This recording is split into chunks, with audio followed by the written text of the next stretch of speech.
The $500 million secret I carried was heavier than the ridicule they threw across the barbecue table.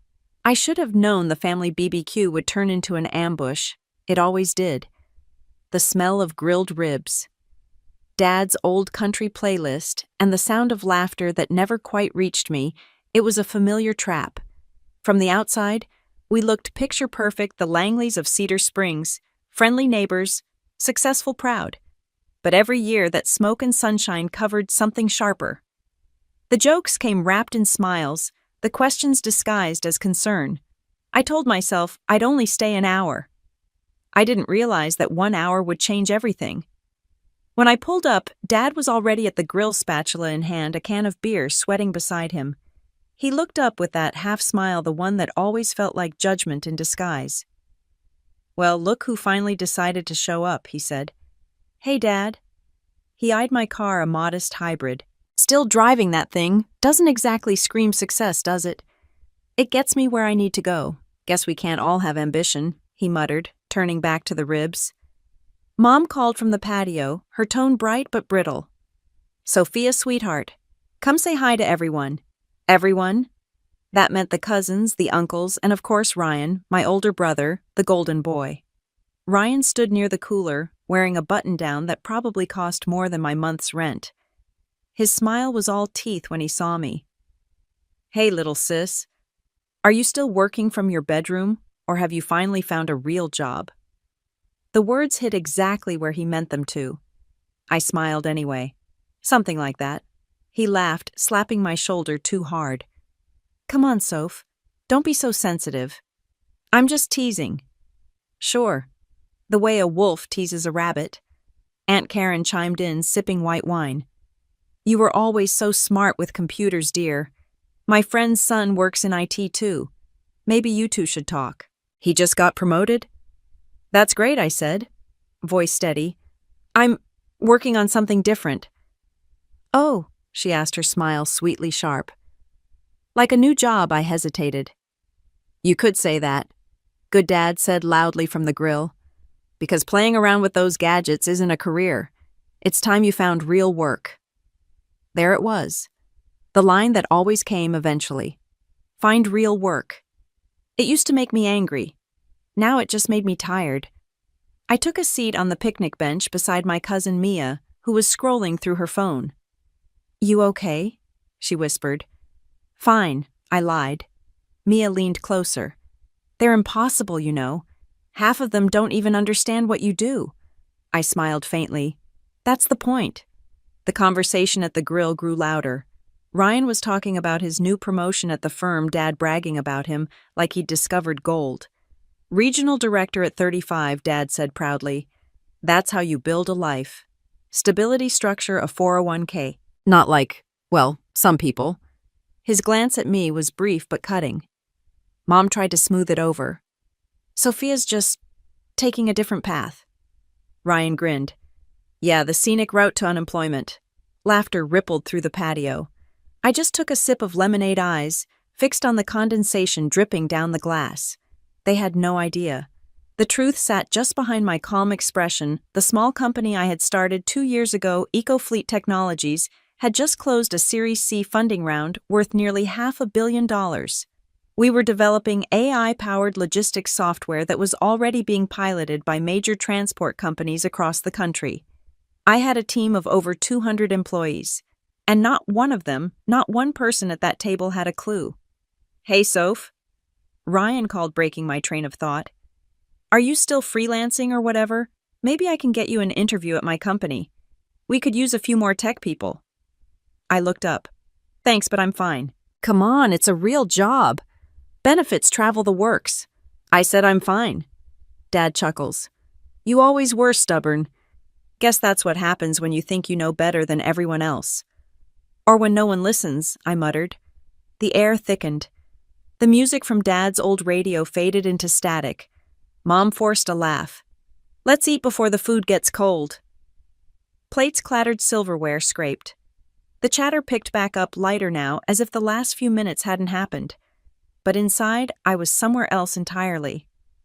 I remembered the first time I told them about my idea, how AI could optimize delivery routes, Save fuel, reduce emissions. Dad had laughed then too.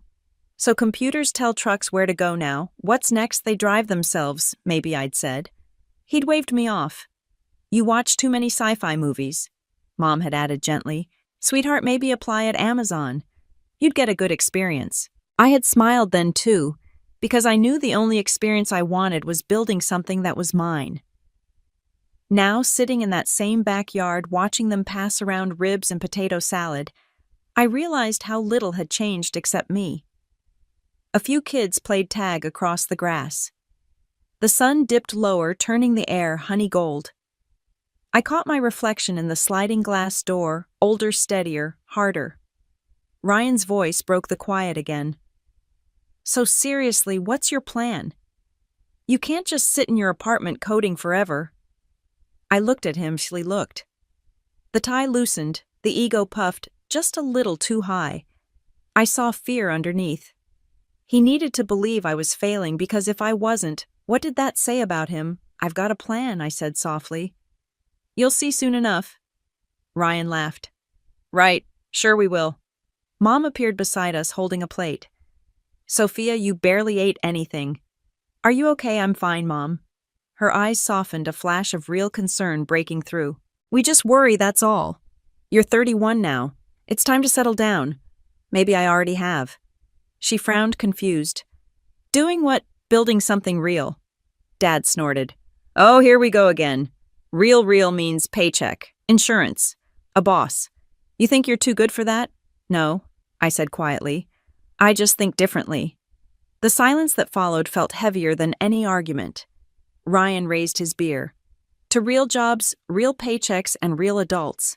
The table laughed again. I raised my glass of lemonade. To what's real, I said, voice steady. They didn't notice the difference, but I did. As the night went on, the sky bruised into purple. Someone lit the fire pit. The conversation drifted to sports politics, the usual noise. I stared at the flames, watching them twist and shimmer. It struck me then, fire never apologizes for being too bright. When I stood to leave, Dad called out, Don't be a stranger, kiddo. Maybe next year you'll have some good news for us. I smiled, sliding my sunglasses onto my head, even though the sun was gone. Oh, I think I might.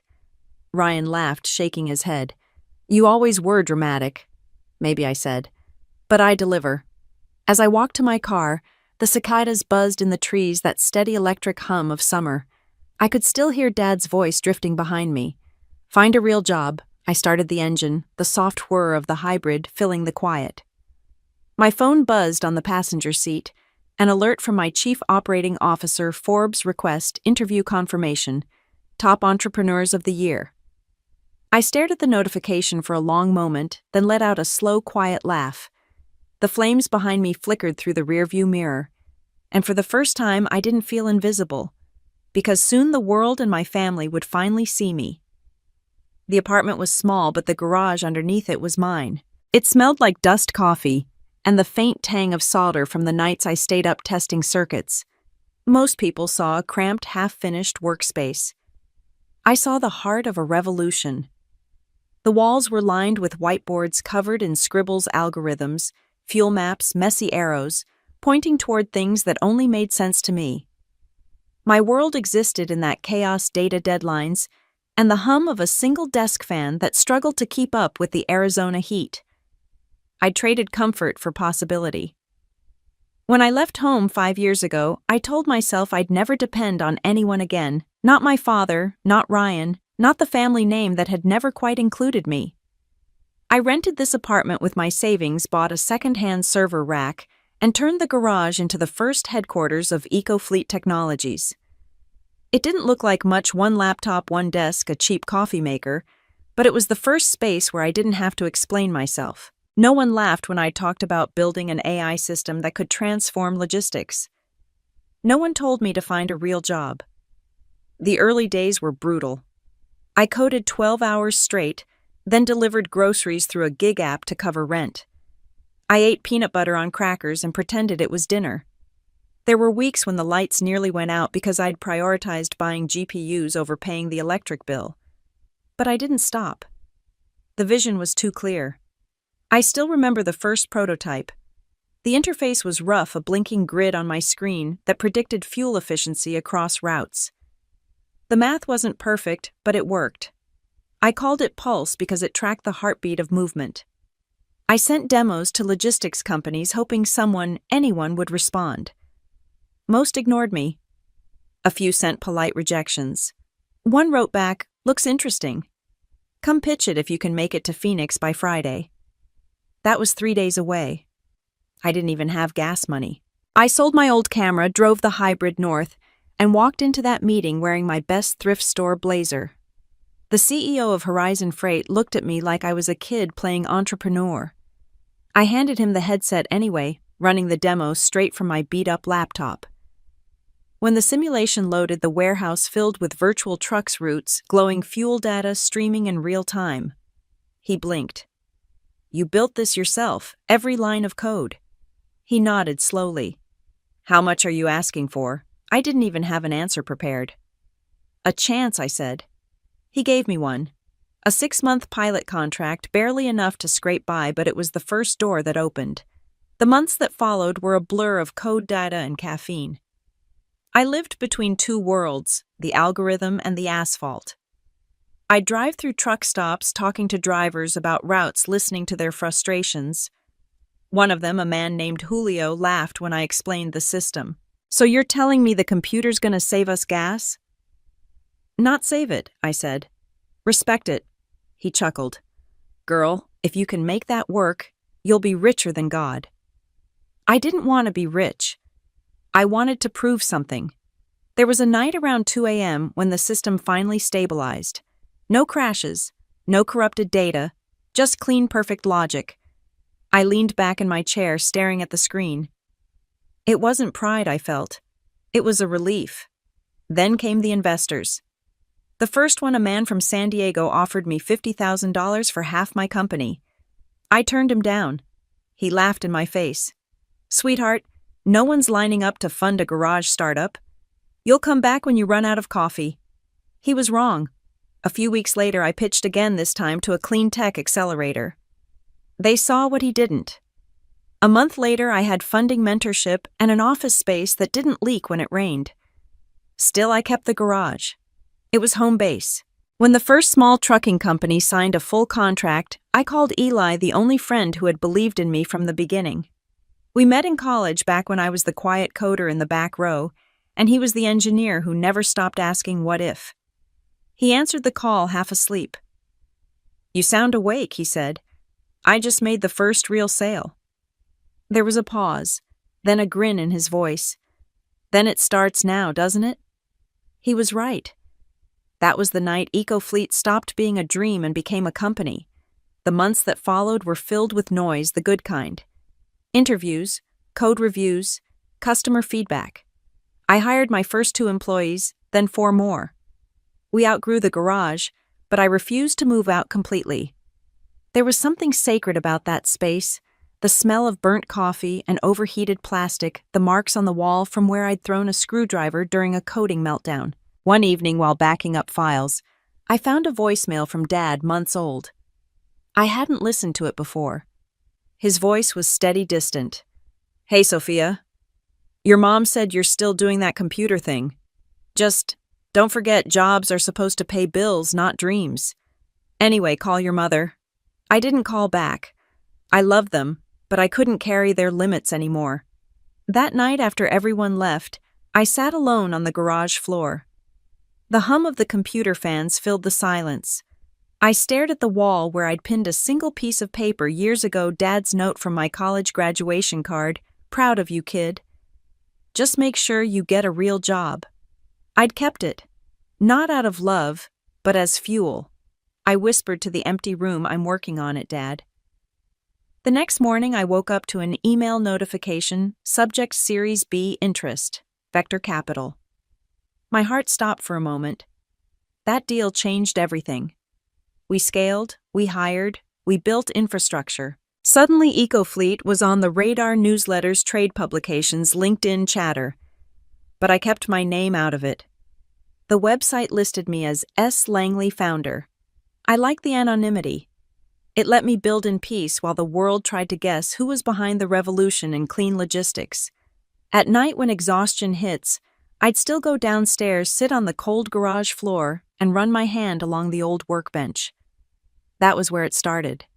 Not in a boardroom, not with applause, but with a laptop, a cracked mug, and a girl who refused to give up. Sometimes I'd imagine my dad standing there, arms crossed, asking, "How's that real job working out for you?" I'd smile into the dark. "It's getting there." Then I'd go back to work. The city outside moved without me, cars passing, dogs barking, the low hum of distant trains. But inside, I was building something no one could see yet. Something real. Something alive. The garage lights flickered once like a heartbeat. The fan whirred, the servers hummed, and I whispered the name again just to hear it out loud, EcoFleet. It didn't sound small anymore. The deal collapsed on a Tuesday. It always seems to happen on ordinary days, the kind that start with coffee and end in silence. I was in the new office, the one with real glass walls and cheap plants we kept forgetting to water, when the email came through.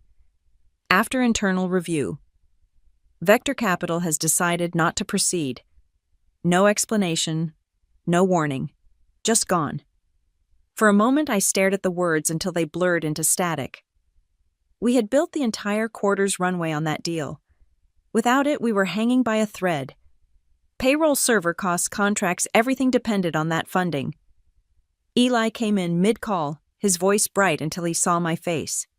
"Soph, what happened?" I turned the screen toward him. He read it once, twice. Then he sat down hard. "They pulled out, yeah." "Why?" "They didn't say." Silence filled the room. Somewhere outside, a delivery truck backfired, the sound echoing up the alley. "We'll figure it out," he said finally, his voice steadier than mine. "We always do." But that night, when everyone went home, I sat in the empty office staring at the reflection of the city lights on the glass. The glow looked like fireflies trapped in a jar, beautiful but dying. I had two choices: fold or fight. The next morning, I opened a spreadsheet and started cutting everything I could. No catered lunches, no new equipment, no extra hires. I told the team the truth minus the panic. "We're pivoting," I said. "Smaller, smarter, tighter. We'll survive this." Some believed me, some didn't.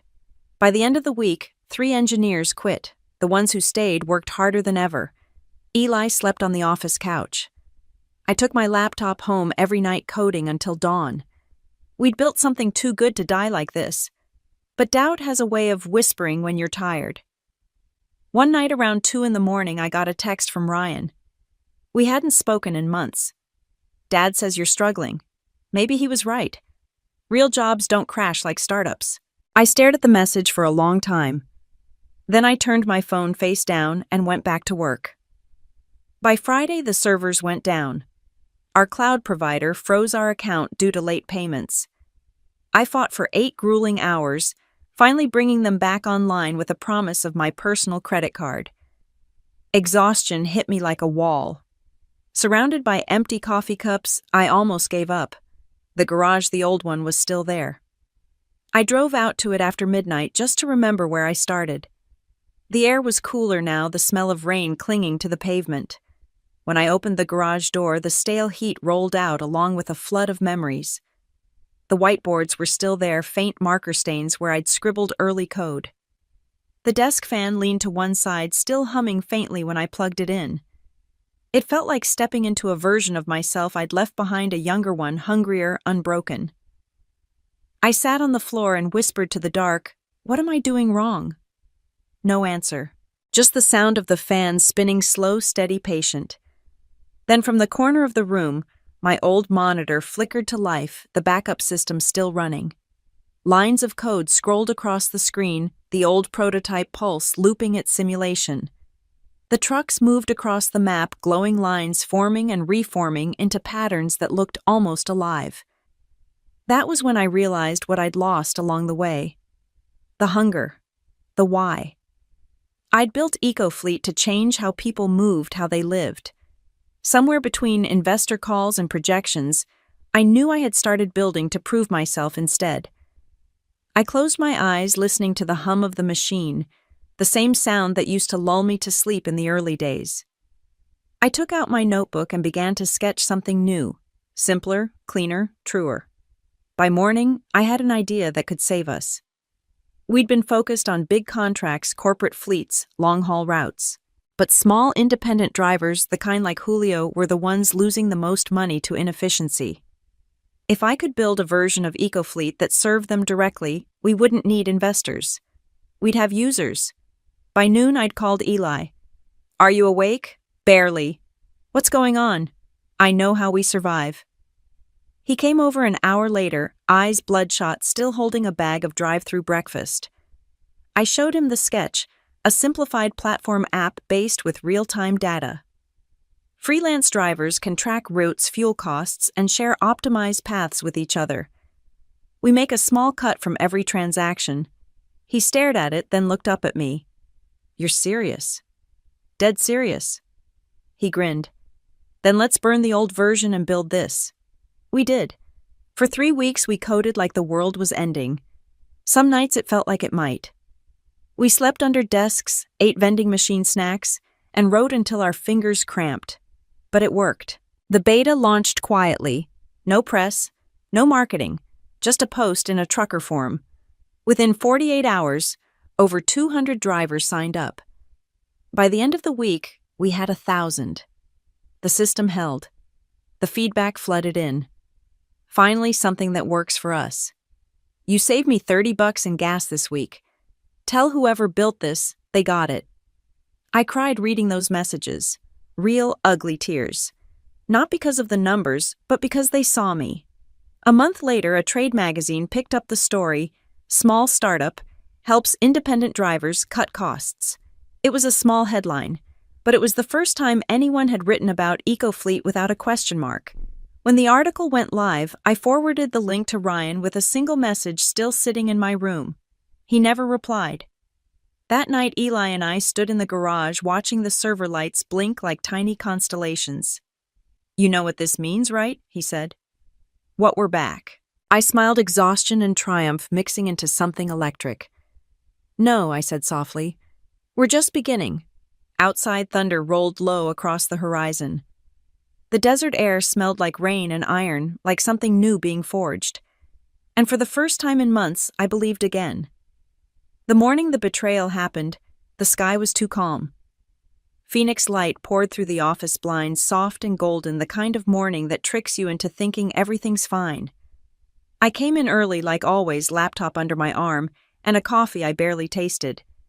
The team was already buzzing, Eli pacing with a headset, 2 engineers arguing good-naturedly over API load times. For the first time in months, we were steady, stable. We just hit 20,000 active users. The app was gaining traction, word spreading fast among small fleets and solo drivers. We were no longer invisible. But I didn't know yet that visibility cuts both ways. By noon, I was in back-to-back calls, investor suppliers, a journalist asking if I could comment on the female founder boom. I brushed it off politely. The media didn't matter yet. All that mattered was keeping the system running. Around 2, Eli knocked on my door. His voice was tight. "Soph, you got a minute?" I glanced up from my screen. "Sure. What's up?" He hesitated, then handed me a printout. An email. It was from our newest hire. Derek, operations manager, ex-Amazon, all confidence and cologne. He'd joined 3 months ago, recommended by one of our advisors. Smart guy, too smooth. I trusted him. The email wasn't meant for me. It was forwarded from a contact at Horizon Freight, the same company that had given us our first chance. Subject line, EcoFleet Acquisition Proposal, Internal Draft. I scanned the message pulse, quickening. It wasn't just a proposal. It was a sale. My company, without my knowledge. Derek had approached Horizon behind my back, offering to sell them our data system, our core code base, in exchange for an executive position and stock. My vision tunneled. I could barely breathe. He tried to sell us. Eli nodded. They sent it to me by mistake. Guess someone in their PR chain thought I was on the approval list. What did you do? I told them it must be spam. But Sophia, he's in the office right now. I stood so fast my chair toppled backward. The sound cracked through the room. Heads turned. I didn't care. Derek was in the break room, leaning against the counter, scrolling his phone. He looked up, smiling like nothing had happened. "Morning, boss?" "Coffee." "Save the act," I said. He frowned. "Sorry you emailed Horizon." His eyes flickered just for a second. Then the mask slid back on. "I have no idea what you're talking about." I tossed the printout on the counter. "You offered them our software, our code, my work." He didn't bother denying it this time. Instead, he crossed his arms. "It's called Strategy Sophia. You want to grow. You need backing.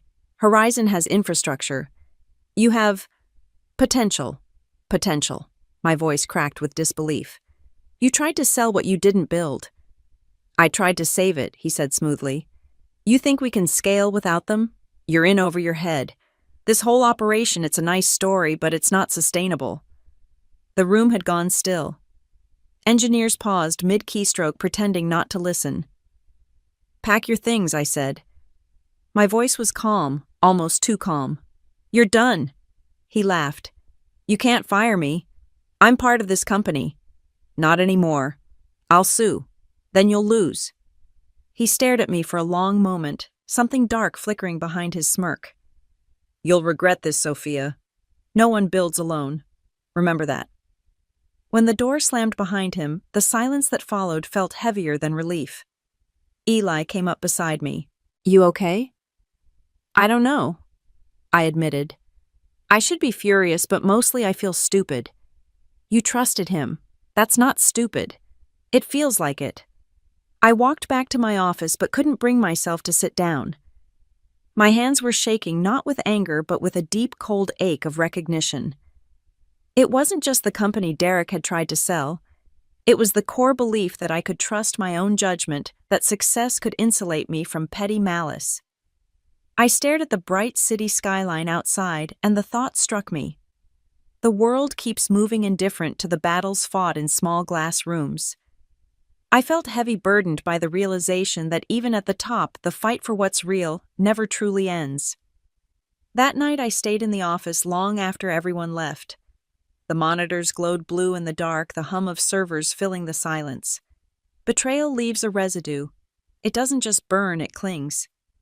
I'd been betrayed before by indifference, by dismissal. But this was different. This was someone trying to steal my voice. I went to the garage again.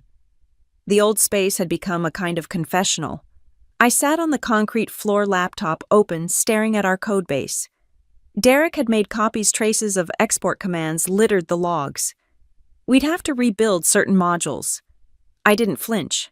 I backed everything up, twice encrypted the archives, then opened a blank document and typed a new header, Project Phoenix. If he wanted to burn us down, fine. We'd rise from it. By morning, I had a plan. We'd pivot again, launch a new predictive module faster and smarter than the one he tried to steal. Something no one else could copy, because it relied on machine learning built from live fleet behavior. Real movement, real people, real work. I called Eli at sunrise. "Don't tell me," he said groggily. "You've been up all night." "Yeah. And we're not just rebuilding," I said. "We're upgrading." He sighed, but I heard the smile in his voice. "I'll bring coffee." Over the next month, we worked like we were possessed. The betrayal became fuel. We wrote code until our eyes blurred, tested algorithms until dawn. The team rallied, loyal, fierce, unbreakable. Then one afternoon, I got another email. Not from Horizon this time, from a tech reporter. Subject: rumors say EcoFleet nearly folded. Any comments? I typed back. "We didn't fold. We're evolving." The article ran 2 days later. Garage startup defies setback, launches next-gen logistics AI. It wasn't a headline yet, it was a spark. But it was enough to catch attention. By the end of the quarter, we'd regained our numbers. Derek's name had vanished from the narrative, replaced by something better: resilience. Still, some nights I'd replay his words in my head. No one builds alone. Maybe he was right. Maybe no one does. But I'd learned something he never understood.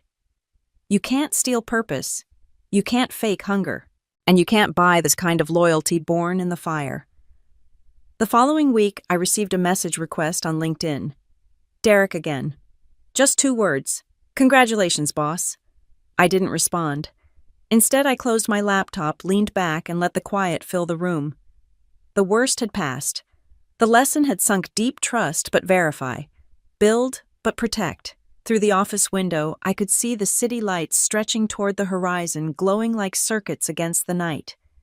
I thought of my father, then how he used to say work was only real if someone could touch it. He was wrong. Sometimes the most real things are the ones no one can steal. The invitation came on a Thursday afternoon, slipped between a dozen unread emails. The subject line was simple, almost innocent: family BBQ. Sunday at 3. I stared at it for a long time, my cursor hovering over the words like they might bite. It was from Mom, but I knew whose idea it was. Dad's annual barbecue, the one where neighbors came to admire his lawn, his new car, and inevitably his perfect son. Ryan always made sure everyone knew he was thriving. The rising star in finance, the one who made something of himself.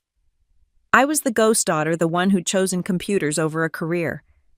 I hadn't been home in almost 2 years. Every previous visit ended the same: Dad asking if I'd found real work yet. Ryan smirking through a beer, Mom pretending not to hear. I'd promised myself never again. But as I read the message, something tightened in my chest. Maybe I needed to go. Not for them, but for me. By Sunday, I'd convinced myself it was just dinner. One harmless afternoon. A chance to prove that their words didn't matter anymore. I drove up the long, familiar street in a rental car, clean, unremarkable, intentionally ordinary. My real car, a fully electric prototype from EcoFleet's latest partner, would have raised questions I wasn't ready to answer. Their house looked exactly the same. White siding, trimmed hedges, a flag swaying lazily in the desert wind. I parked at the curb and sat for a moment, breathing through the thrum in my chest. The scent of barbecue smoke drifted through the air, mingling with laughter. When I finally stepped out, Dad's voice boomed from the backyard. "There's my girl. You actually showed up." He was by the grill, tongs in hand, a beer resting on the table beside him. His hair had gone grayer, but his posture, chest out, shoulders squared, hadn't changed. "Hey, Dad," I said, forcing a smile. Mom came up next, wiping her hands on a dish towel. "Sophia, honey, you look so thin. Are you eating?" "I'm fine, Mom." And then Ryan appeared. Polo shirt, perfect smile, the same condescension wrapped in charm. Well, look who it is, the legend herself. He clapped me on the shoulder, his cologne sharp enough to sting. "Still doing that startup thing?" I nodded. "Yeah, still doing it." He grinned. "That's cute. Must be nice working from your laptop all day. Low-pressure security." I opened my mouth, but Dad cut in, laughing. "You know, honey, Ryan's firm just landed a new client. Big account. Maybe he could give you some pointers about the corporate world." The way he said it made my skin crawl. The corporate world. As if I were playing pretend in a sandbox while the adults worked in skyscrapers. I smiled tightly. "I think I'm managing." "Oh, we're just teasing," Mom said quickly, sensing the tension. "Come, let's eat." The backyard was filled with people, neighbors, old family friends, even a few of Ryan's colleagues. Laughter floated in the warm air, the kind that sounds practiced. The table gleamed with Dad's pride ribs, steaks, beer bottles, an American flag napkin holder.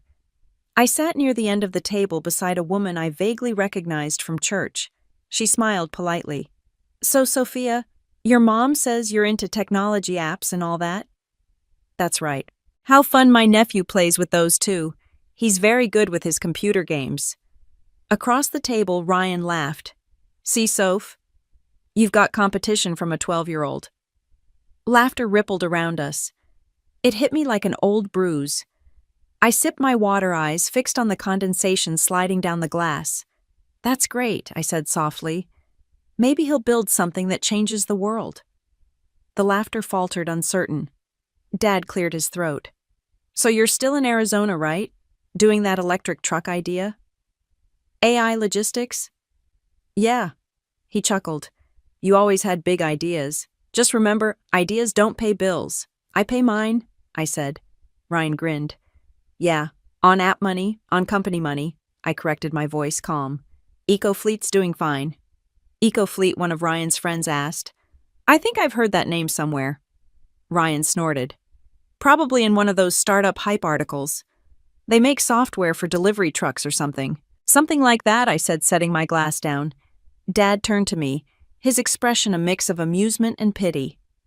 I just don't want you to waste your best years chasing dreams, sweetheart.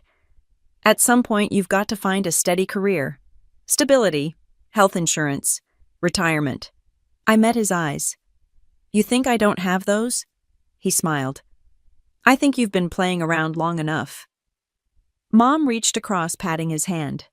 James, please. But James Langley kept going. You're smart, Sophia. You could have done anything, medicine, finance, something tangible. Instead, you're tinkering with gadgets in a garage. The word garage landed like a slap. I took a breath. Dad, I built something real. Sure, he said with a chuckle. We're all proud of your little project. Ryan raised his beer. To Sophia's project, they laughed. Everyone joined in. Everyone except Mom. She gave me a look, part apology, part fear. I forced a smile. To the project, I echoed. My voice didn't shake. Dinner continued, the laughter flowing like it always did, easy, sharp-edged, cruel beneath the surface. I didn't speak again.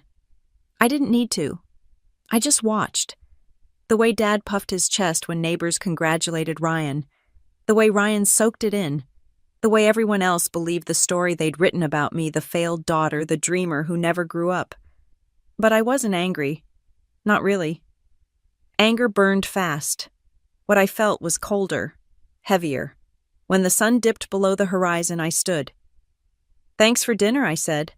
You're leaving already? Mom asked. Yeah, early tomorrow. Dad shrugged. Well, maybe one day you'll bring someone with you. A boyfriend, a husband, someone who can talk shop with the men. Ryan grinned. Or a business card proving security. That got a laugh too.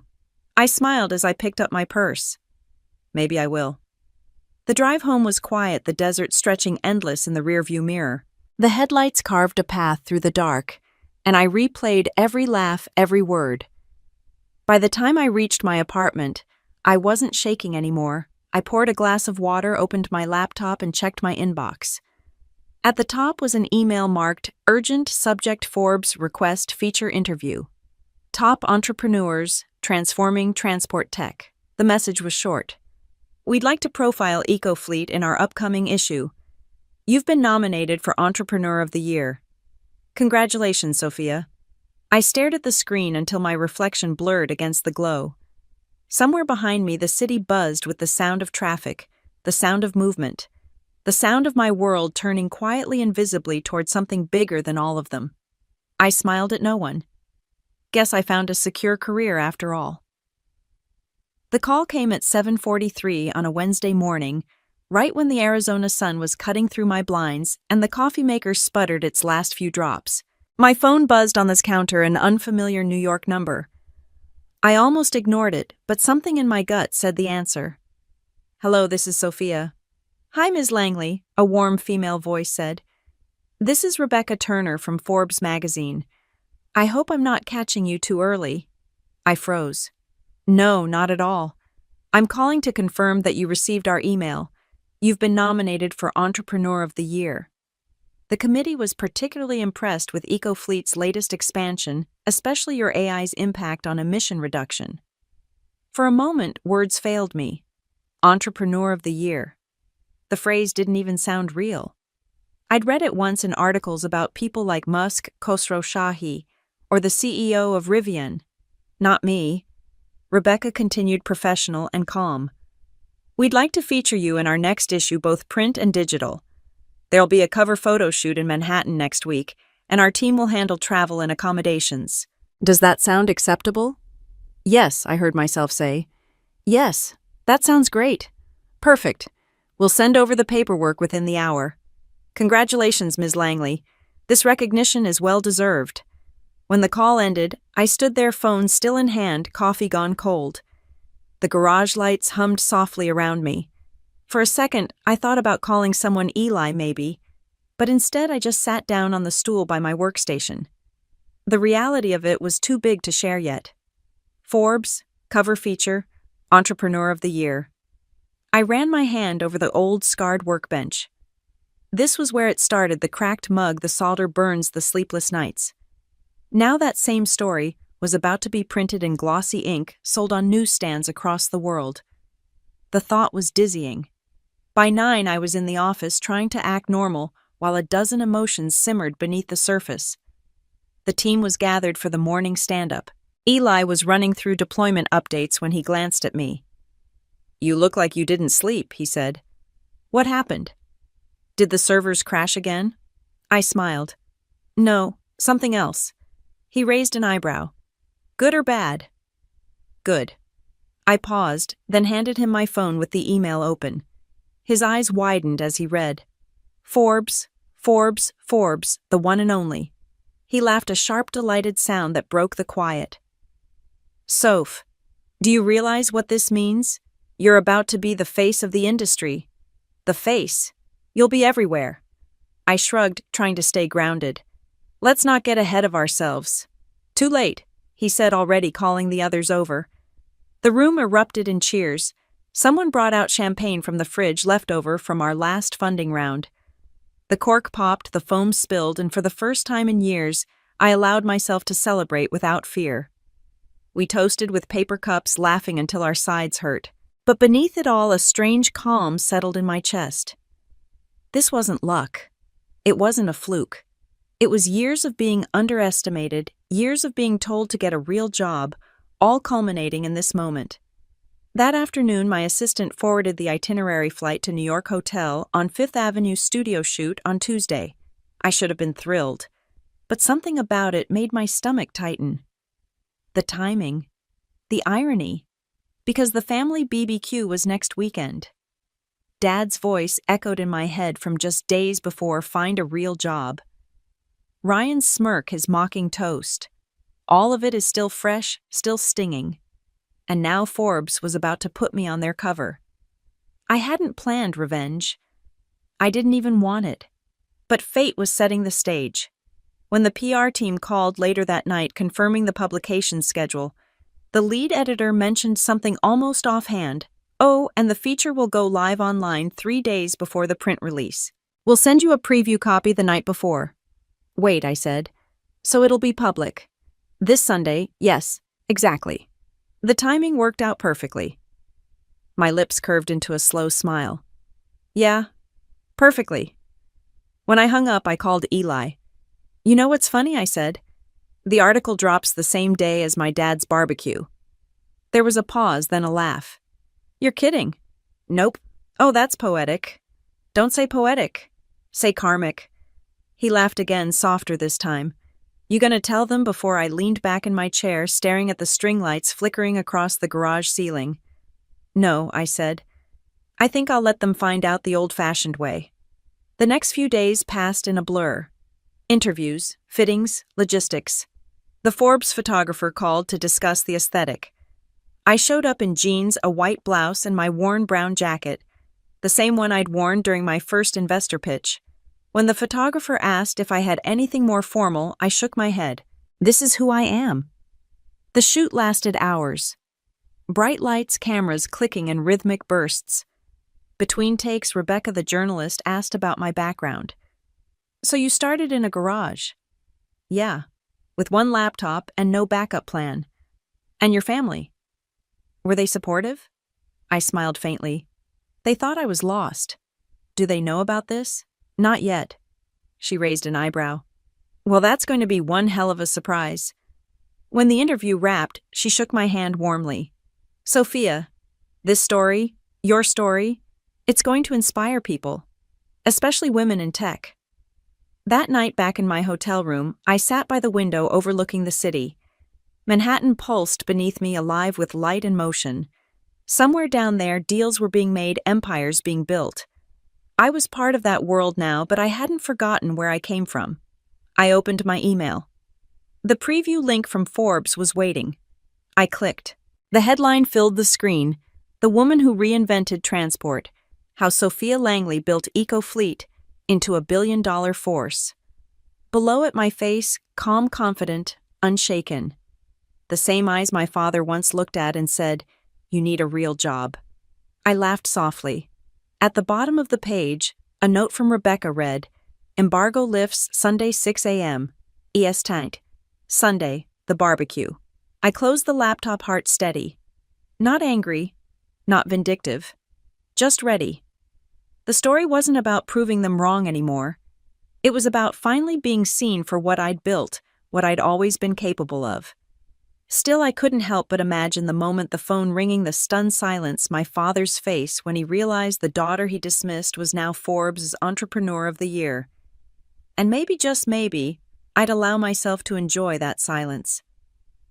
The Arizona heat shimmered like glass that Sunday afternoon.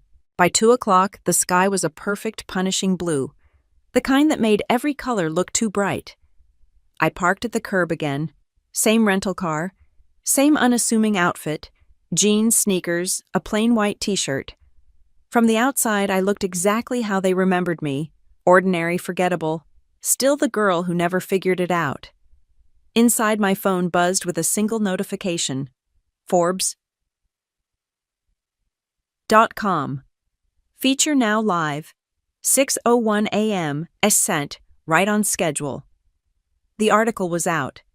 My photo full-spread center feature was now plastered across the front page of Forbes.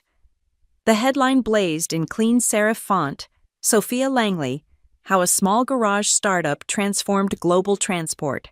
I locked the screen before I could overthink it. Not yet. The smell of grilled ribs hit me the moment I stepped into the backyard. Music floated from a Bluetooth speaker, classic rock, the kind Dad swore was real music. The long picnic table gleamed with all his usual pride: ribs, burgers, corn, and beer bottles lined like trophies. Laughter carried from the patio, smooth and practiced. Dad stood at the grill, spatula in one hand, beer in the other. "Well, look who decided to show up again," he boomed. "Didn't think you'd make it, kiddo." "Wouldn't miss it," I said. Mom turned, wiping her hands. "Sophia, sweetheart, you're here. You look tired." "I've been working a lot." Ryan appeared from behind the cooler, sunglasses perched on his head. "Work? You mean coding in your pajamas?" The laughter came too easily. Dad joined in, his voice low and proud. "She's always had her head in the clouds. I told her one day she'll realize real work happens out here, not behind a screen." He clinked his beer bottle against Ryan's.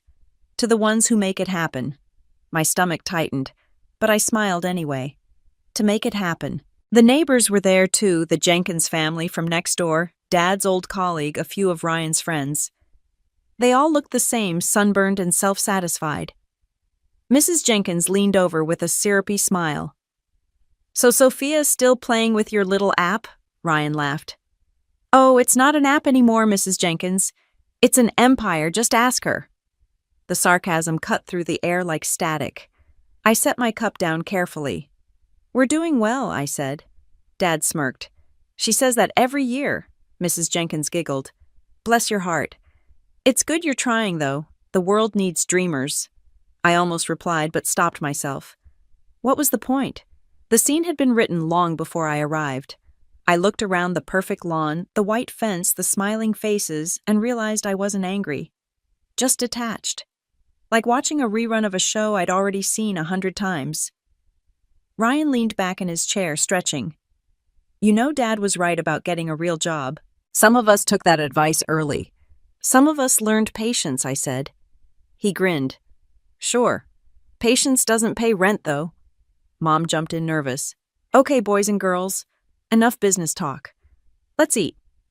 But the laughter lingered, buzzing like flies around the table. As the afternoon wore on, the temperature dropped just enough for comfort. The sun slid lower, turning the sky gold. Dad moved to his usual storytelling spot near the grill. His audience gathered around him like disciples. "Now, back when I was your age," he said to Ryan's friends, "work meant sweat.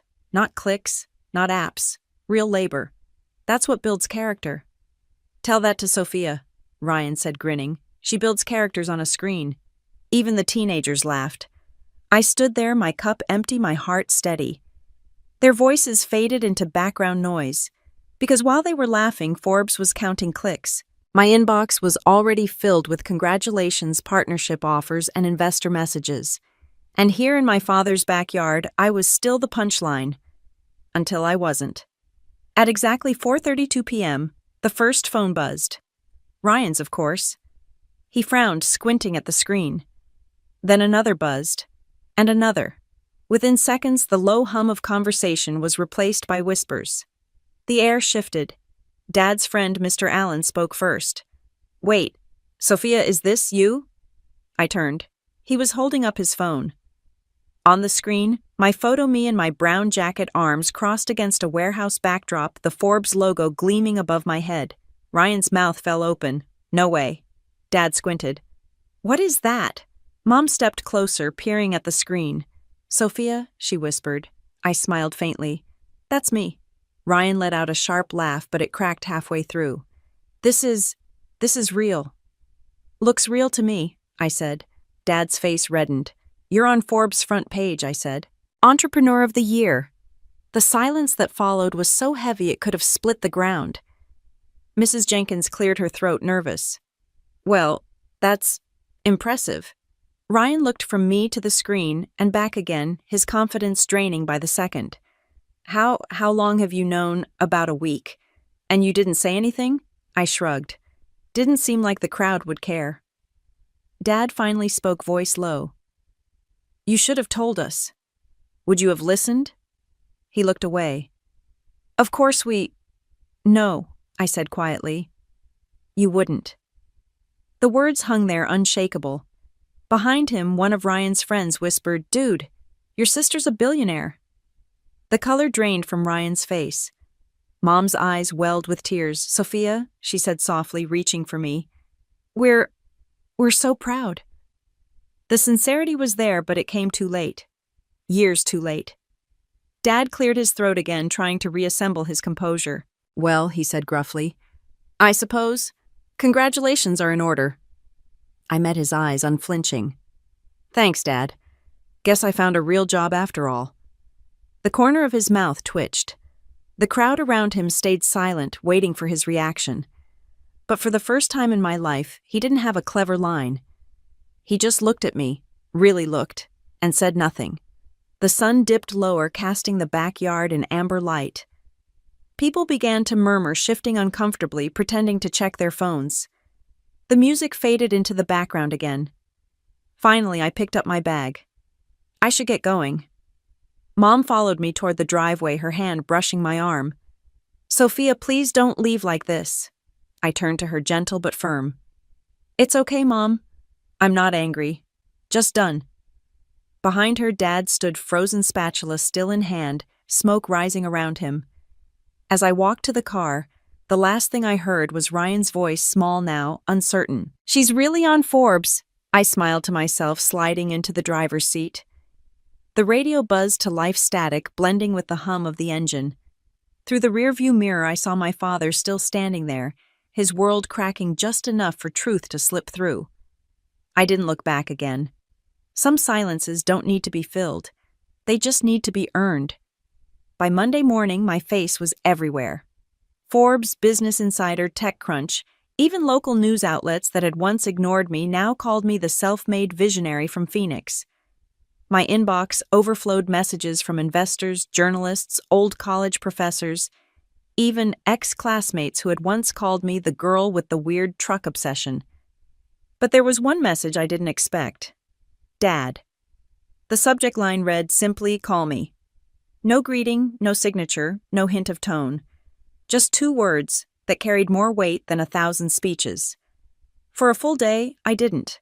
I let the message sit unread, glowing at the top of my screen like a wound that hadn't healed yet. By the next morning, he tried again. "Please, Sophia, let's talk." And that was new. Please. When I finally called, his voice was softer than I remembered. Hesitant. Careful, like someone walking across thin ice. "Hi, Dad." He paused, maybe surprised I'd answered. "Sophia? Hey." There was a long silence before he found the words. I saw the article. Yeah, I figured. You look successful. I smiled faintly. That's the idea. He chuckled weakly, the sound brittle. You know it's funny. I always thought this stuff was all talk apps, tech the internet. But you really did it. I did. Another silence. Then softer, I was hard on you. Too hard, maybe. I didn't see what you saw. That admission landed heavier than I expected. For years I had dreamed of hearing those words. But now they didn't bring triumph or satisfaction, just exhaustion. I know, Dad. I just wanted you to be safe, he continued. Stable.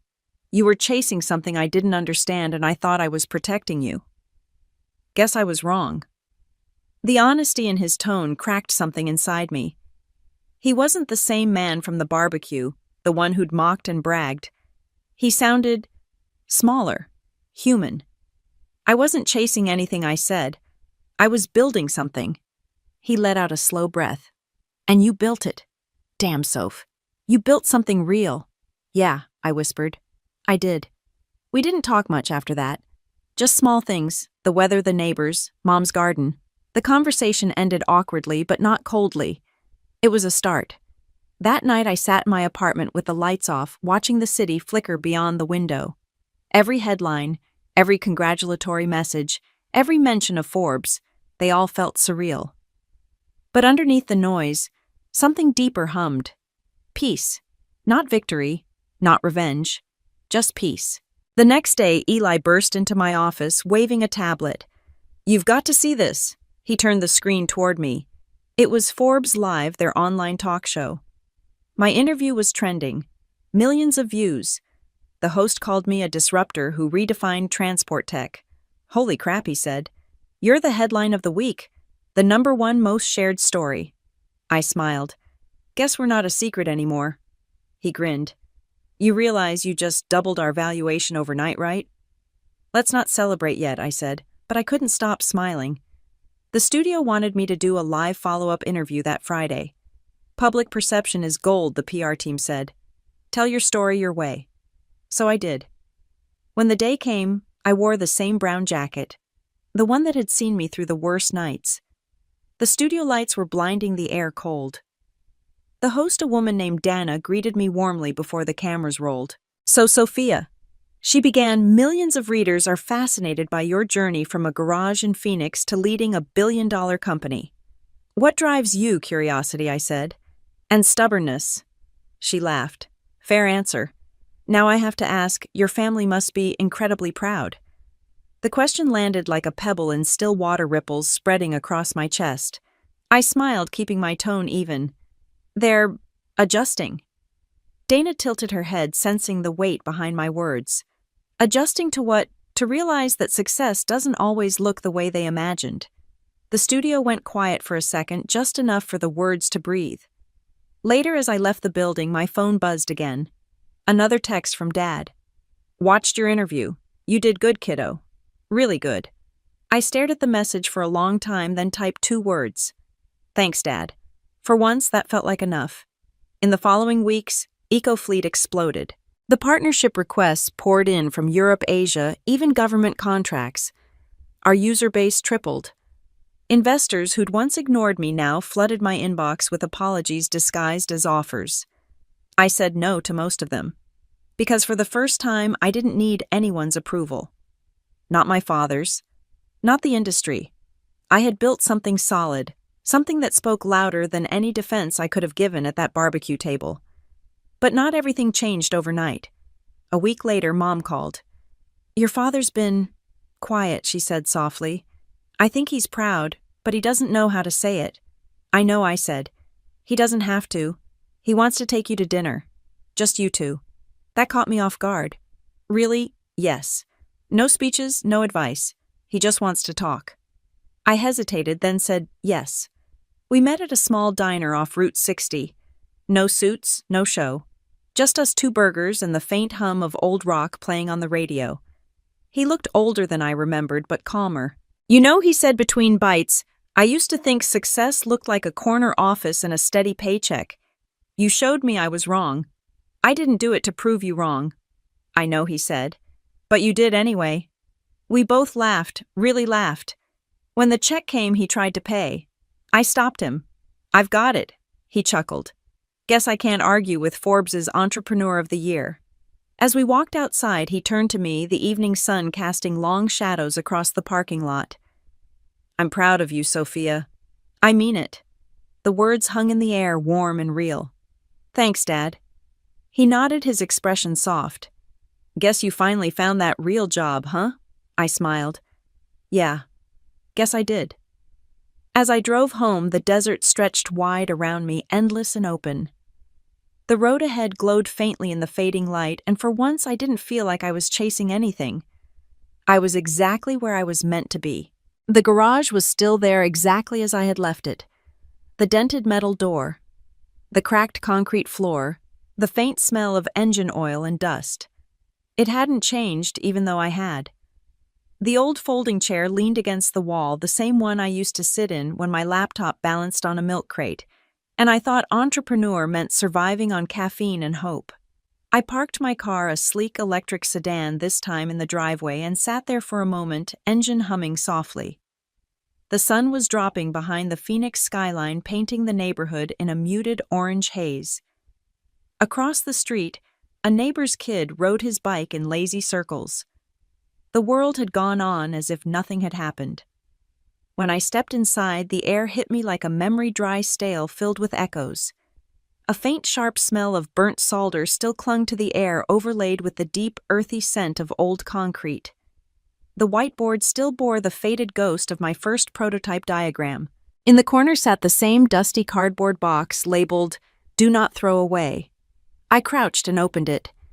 Inside were old notebooks, faded receipts, and my first circuit board, a clumsy mess of wires and solder burns. The metal still smelled faintly of burnt copper. That board had once been my proof of faith, my rebellion, my start. The walls whispered with the ghosts of every version of me that had ever worked there, the 20-something who coded through heartbreak, the exhausted founder who nearly quit after the first investor rejection, the girl who packed up everything she owned into 2 suitcases and moved into a roach-infested apartment just to keep building. I ran my hand along the old workbench, tracing the grooves left by years of trial and error. I could almost see my younger self sitting there, tired, underfed, but relentless. She didn't know Forbes would ever call. She just knew she couldn't stop. "Hey," a voice said behind me. I turned. Eli stood in the doorway. Hands in his pockets, a familiar grin tugging at his face. "Thought I'd find you here." "Didn't think you'd remember this place," I said. "Hard to forget the place we almost burned down with a busted inverter," he said, laughing. I laughed too. "Yeah, the good old days." He stepped inside, kicking at the dust. "Crazy, isn't it? All this started right here." "I know." I looked around, still half in disbelief. I thought success would erase this place somehow, like it had stopped mattering. But it doesn't. "Because it's home," he said simply. We stood there in silence, the hum of the city in the distance. Then he added, "You know the team's been talking. They want to turn this into something, a space for young founders maybe. A startup incubator, but raw. Real. The kind of place we wish we'd had." I smiled. "You're serious?" He nodded. "We already ran it by the board. They love it. Said we could call it the Garage Project." My throat tightened. I turned away for a second, pretending to brush dust from my hands. "That's perfect." He leaned against the doorframe. "You in, I wouldn't miss it." We started clearing space that night, sweeping, stacking, salvaging what could be saved. I found old coffee mugs, half-empty notebooks, a photo of me and Eli from our first trade fair, tired but proud, standing behind a tiny booth with a homemade banner that read, "Eco-Fleet Smarter Roads for a Smarter World." I remembered the way people had walked past us without looking, how investors had laughed at our setup. And I remembered the one woman who hadn't laughed, the quiet investor who bought our first collection and told me, "Keep building. The world just hasn't caught up yet." She'd been right. By the time we finished cleaning, the place looked almost new again. Not polished, but alive. The kind of space where possibility hums in the air. Eli looked around, satisfied. You know we should host something here. Invite the team. Celebrate. Not yet, I said. Let's make it mean something first. He grinned. Still the same old Sophia never stops building. I smirked. You say that like it's a bad thing. He laughed. Never. When he left, I stayed behind a while longer, sitting on the workbench with my phone in my hand. I scrolled through messages, hundreds of them. Congratulations. Media requests, invitations to conferences. But one caught my eye. A name I hadn't seen in years. Jake Miller. Subject, proud of you. I opened it. Hey, Soph. Saw the Forbes piece. Remember when we used to sit in this garage and dream about changing the world? You actually did it. I knew you would. You don't owe anyone an explanation for how you got here. You just keep building. That's who you are. P.S. The Civic still runs. Barely. Thought you'd appreciate that. Jake. I laughed, shaking my head. The Civic. That old car had been my lifeline and my humiliation. Ryan used to mock it every chance he got. Now I imagined him scrolling through the Forbes article, realizing that the broke kid with the Civic was running a global company. Karma had a sense of timing I could appreciate. I typed a quick reply. Hey, Jake. Thanks for the note. The Civic deserves a museum spot someday. Maybe next to the first prototype. Stay in touch, Sophia. I hit send, then stood and walked toward the door. Outside, the air was cooler now, the kind that hinted at fall. The sky stretched wide and endless above me, soft shades of violet bleeding into gold. I closed the garage door gently and locked it, the sound echoing like a period at the end of a long, hard sentence. When I got into my car, my phone buzzed again, a call this time. Unknown number. Hello, Ms. Langley, a crisp voice said. This is Jordan from Fortune magazine. We'd like to feature you in our next issue, Women of Impact. Are you available next week for an interview? I smiled, watching the sun sink below the horizon. Sure, I said. Let's talk.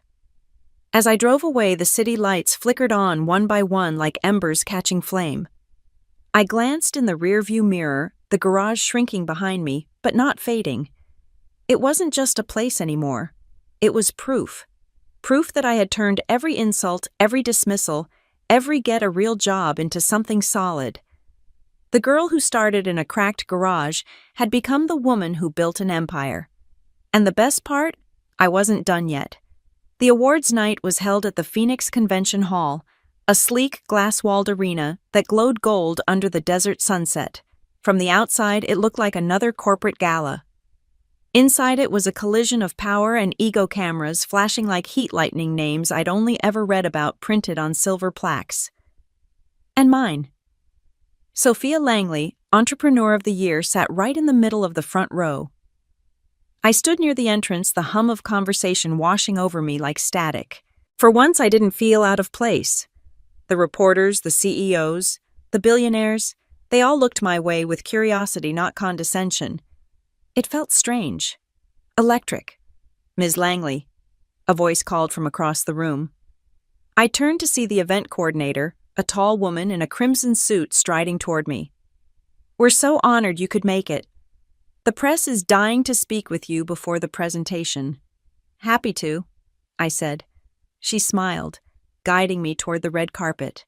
I'd done interviews before, but this was different. Bigger. Every question came rapid fire. What inspired EcoFleet? How did you overcome failure? What advice would you give to young women in tech? I answered each one steadily, my words polished but real. Every sentence felt like reclaiming a piece of the voice I'd lost at those family tables, drowned under laughter and mockery. The lights flashed again, and the coordinator motioned for me to head inside. The ceremony was about to begin. The auditorium buzzed with chatter. My name was whispered in waves, half curiosity, half admiration. I took my seat, my pulse steady, my posture calm. Eli sat beside me, grinning like a proud brother. You ready? He whispered. I smirked. I was born ready. When the lights dimmed, the room quieted instantly. The host, a familiar tech journalist, walked to the stage, his voice booming through the speakers.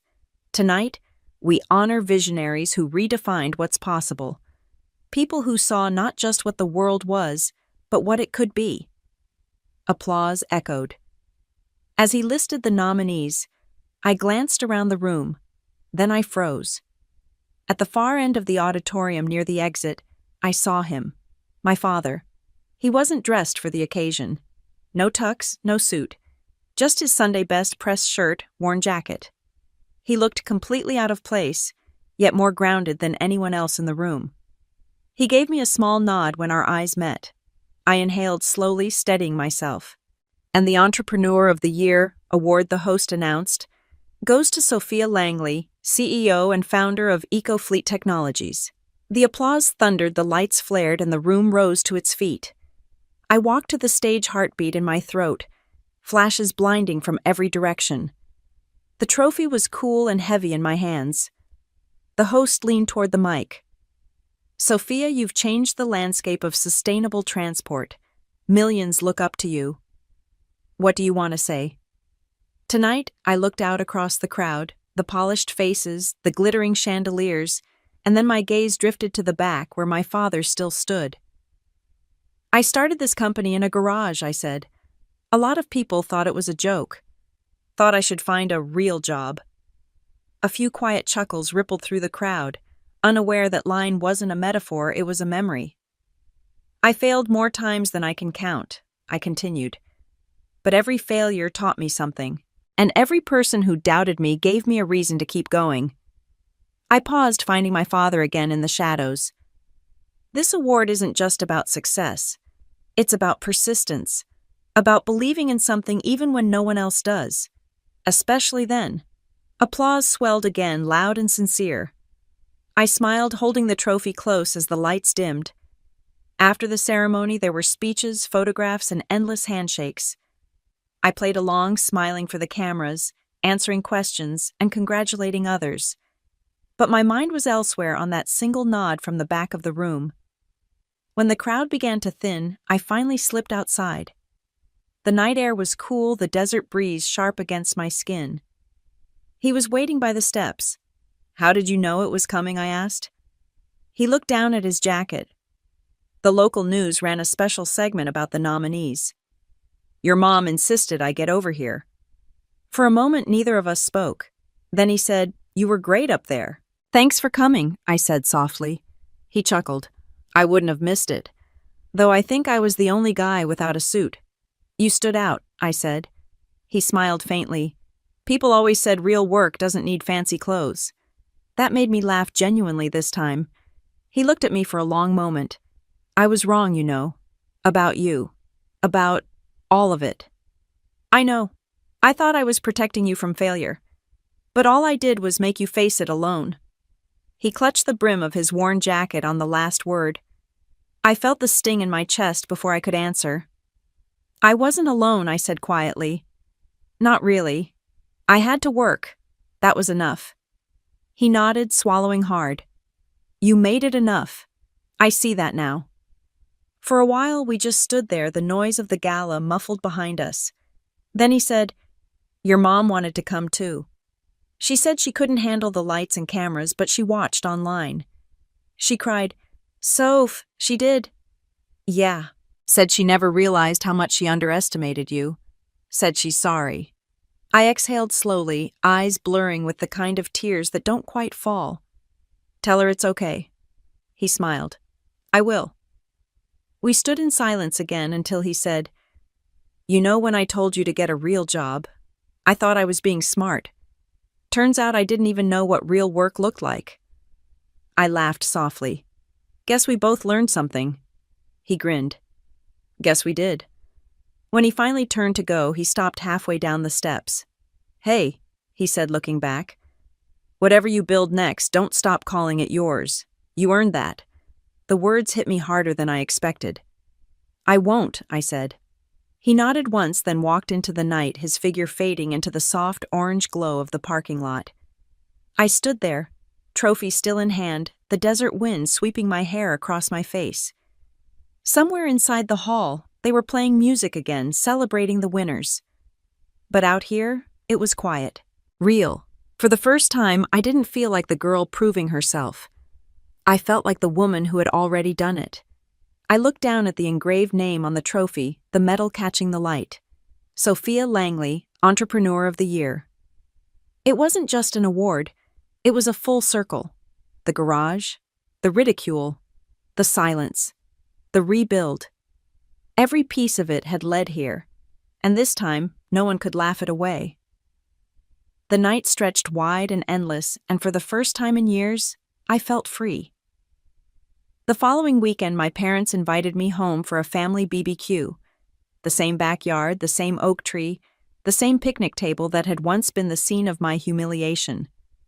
Only this time, the air felt different. When I arrived, the driveway was full, uncles, aunts, cousins, all pretending it was a casual get-together. I could tell it wasn't. The moment I stepped out of the car, every conversation paused for a beat too long. Mom hurried over her hands, nervously smoothing her apron. "Sweetheart, you made it, wouldn't miss it," I said, hugging her lightly. Behind her, my father stood by the grill, flipping burgers. He looked up, squinting in the sun, then smiled, a real one this time. "Hey, kiddo." "Hey, Dad." It was the first time he'd called me that without a hint of mockery. Inside the house, the atmosphere buzzed. My cousins whispered, phones half hidden in their laps.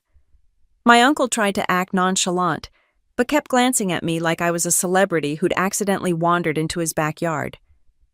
My brother Ryan was already there, leaning against the counter, drink in hand. His grin was tight-forced. "Well, look who made time for us regular people." "Good to see you too," I said. He smirked, but his confidence wavered when Mom snapped, "Ryan, don't start." "Oh, I'm just saying," he shrugged.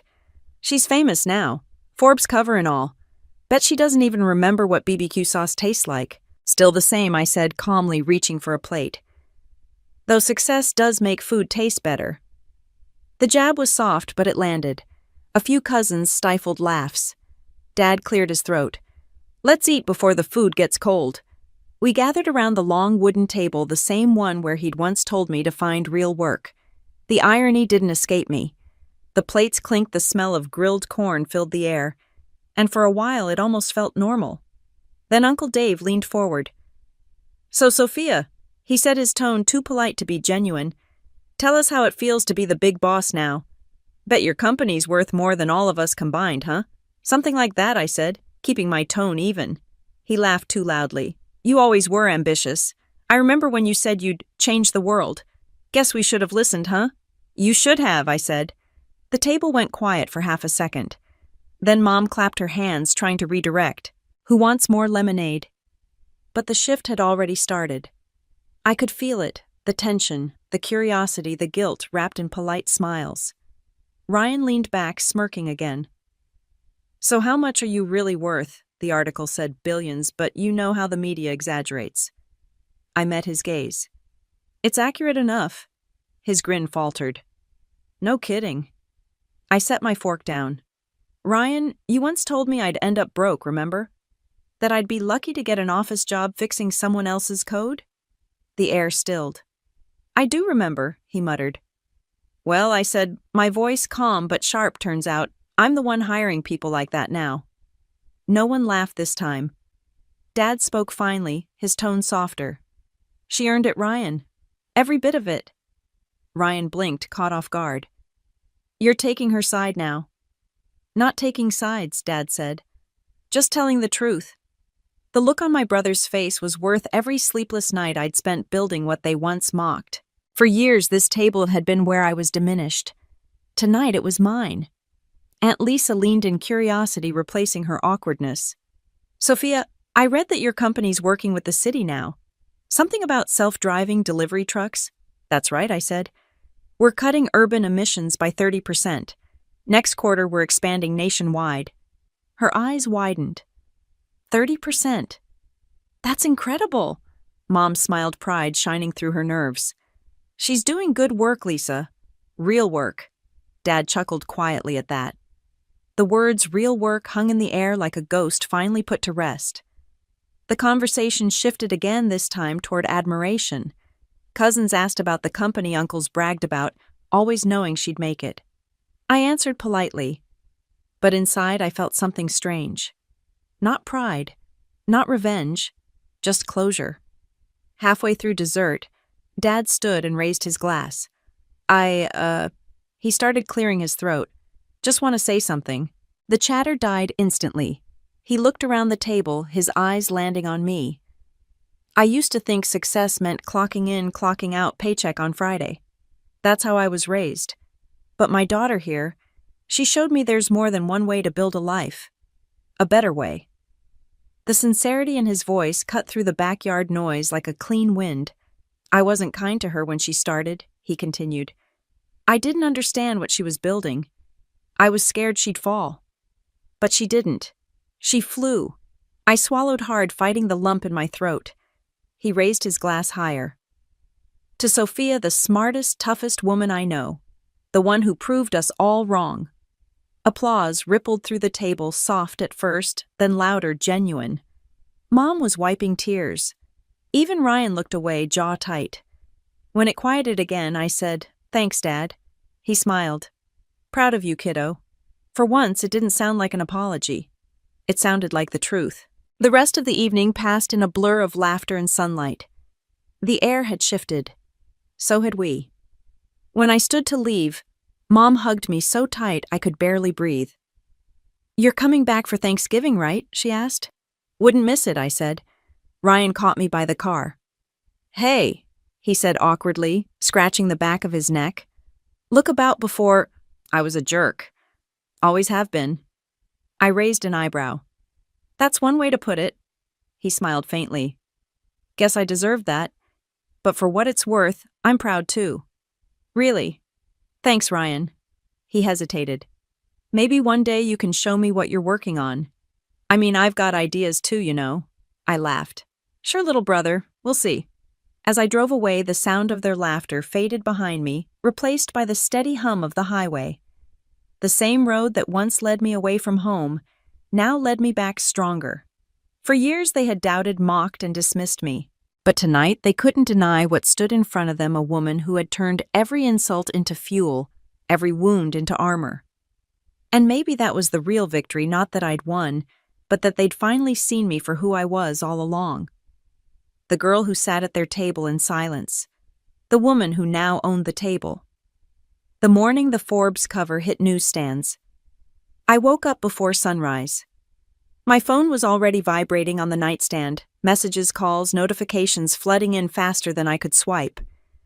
There it was on the screen, my face framed by bold white letters, Sophia Langley, Entrepreneur of the Year.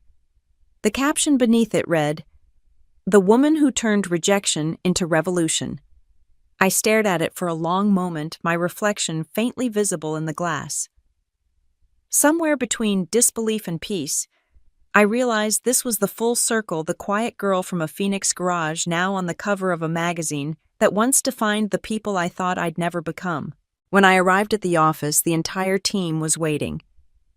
Confetti littered the lobby, a massive banner stretched across the glass wall. "Congratulations!" Sophia Eli appeared from behind the reception desk, holding 2 coffees. "Figured you'd be running on adrenaline instead of breakfast," he said. "You know me too well." "Always have." He grinned. The entire staff applauded as I walked through the hall. A few clapped, some whistled, others just smiled with the kind of pride that said they felt part of something bigger. And they were. They'd been with me through every crash, every delay, every launch that almost failed. When I reached the glass conference room, I stopped. Someone had placed the Forbes magazine in the center of the table next to a small brass plaque. It read, "In honor of the dreamers who refuse to quit." I touched the edge of the plaque and smiled. "Speech," someone shouted. I turned to face them, the engineers, designers, marketers, and dreamers who had built this company with me. When we started EcoFleet, we had 1 van, 3 laptops, and a shared dream to build something that mattered. Most people thought we were crazy. Laughter rippled through the room. But what they didn't see, I continued, was that every late night, every line of code, every busted prototype, it was never about money or fame. It was about proving that innovation could come from anywhere, even from a dusty garage in Arizona. Eli smirked from the back. With a broken AC and a raccoon problem, I laughed. Exactly. We've come a long way since then. And I couldn't have done it without you. This, I lifted the magazine, isn't just my win, it's ours. Applause filled the room again, loud and unfiltered. When the noise finally faded, I looked out the glass wall where the morning light spilled across the city. Phoenix shimmered sunlight bouncing off glass towers, the horizon glowing gold. My phone buzzed again. Mom. I stepped out into the hallway and answered. Hi, sweetheart, she said softly. We just saw the magazine. You look beautiful. Thanks, Mom. Your dad bought 5 copies, she added, half laughing, half crying. He said he's keeping one in the garage. That made me laugh. Of course he did. He said that's where it all started. I leaned against the window, eyes blurring with the city lights below. He's right. She paused, her voice trembling slightly. We didn't make it easy on you, did we? No, I said gently. But I needed it. You made me tougher. I'm proud of you, Sophia. More than I can ever say. Thanks, Mom. Before we hung up, she said, Come home soon. Maybe this time we'll let you host the barbecue. I smiled. Deal. After the call, I stood there in the hallway, letting it all sink in, the noise, the chaos, the journey. My reflection stared back from the glass wall.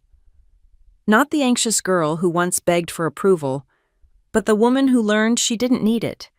The rest of the day passed in a blur, interviews, emails, calls from journalists asking for quotes about female leadership in tech. I answered politely, but inside I knew the truth wasn't about gender or luck. It was about grit, about silence, about the nights no one saw when belief was the only thing I had left. By late afternoon, the office had emptied. The sky turned amber, painting long shadows across the floor. I walked out onto the rooftop terrace, the city sprawling endlessly beneath me. From up here, I could see the roads where our trucks ran, where my dream had taken shape. I thought of that first prototype, ugly, slow, barely functional. But it worked, it moved, and so did I. The door opened behind me. Eli stepped out, holding 2 glasses of champagne. I figured we should toast before the day's over, he said. Perfect timing. He handed me a glass. We clinked them together softly. To the garage, he said. To every person who told us we'd fail, I added. We drank. The wind swept my hair across my face, warm and light. Have you ever thought about how different things could have been? He asked quietly. If you'd listened to them, sometimes I said. But then I remember if I had, I'd still be at that barbecue table pretending to be small. He nodded, smiling. Guess there's no going back now. Wouldn't want to. We stood in silence for a while, watching the sun slip below the skyline. The moment felt like the perfect pause between chapters, not an ending, but an exhale. I sent Jake a key to the old garage and told him to start interviewing candidates for the garage project. When Eli left, I stayed a little longer, the city lights flickering one by one below me. My phone buzzed again. A message from Forbes' PR team. Your cover story just broke the all-time digital view record. I smiled. Not because of the record, but because of what it meant. The girl they once laughed at was now impossible to ignore. As I turned to leave, I looked back one last time at the view, the highways stretching like veins across the desert, carrying my dream further than I could see. That's when I realized something simple but profound. Revenge wasn't about proving them wrong. It was about proving myself right. And I had. As I stepped into the elevator, the doors closing softly around me, I whispered the words I'd waited years to say out loud. I made it. The next morning, the magazine hit every newsstand in the country. In coffee shops and airports, strangers flipped through pages that told my story, the one no one believed in until it was undeniable. And somewhere in a small house in Arizona, my father sat in the backyard with a fresh cup of coffee, staring at the glossy cover and smiling. He turned to my mother and said quietly, "She found her real job." She laughed. "No, honey. She created it." Back in Phoenix, I walked into the office as the sun rose over the city. The light spilled through the windows, bathing everything in gold. My reflection shimmered faintly in the glass, the same girl, but no longer invisible. I set the magazine down on my desk and opened my laptop. The world was watching, but all I could think about was the next build, the next launch, the next horizon waiting to be reached. Because that's what I do. I build. And for the first time in my life, I didn't have to prove it to anyone. I just had to keep going. The sweetest revenge isn't the headline or the applause. It's the silence that follows when they finally realize you never needed their permission to win. So tell me, if the world doubted you, would you still chase the dream? If the people closest to you laughed, would you still build? Because if you would, then your story isn't over. And neither is mine. Because the world hasn't seen your best chapter yet.